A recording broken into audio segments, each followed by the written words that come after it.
Isang nakalulunos na balita ang gumulantang sa mundo ng showbiz matapos kumpirmahin mismo ni Rufa Mae Quinto ang pagpanaw ng kanyang estranged husband na si Trevor Magallanes.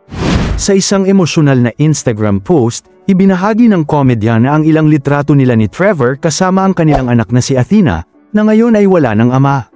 Bagamat matagal nang hiwalay ang dalawa, hindi kailanman nawala ang pagmamahal ni Rufa para kay Trevor at yun ang mas lalong bumigat sa kanyang damdamin ngayon.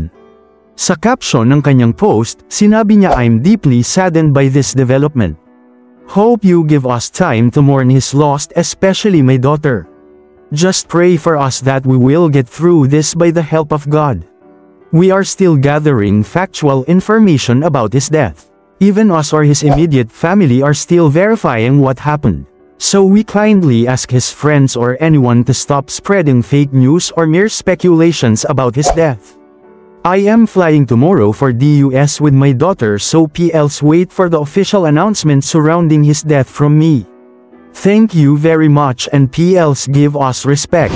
Sa ngayon, nakatuon si Rufa sa paggabay sa kanilang anak sa gitna ng matinding emosyonal na yugto ng kanilang buhay. Maraming kapwa celebrities ang nagpaabot ng pakikiramay kay Rufa, kabilang na sina Eugene Domingo, Pokwang, Gladys Reyes at Paulo Ballesteros.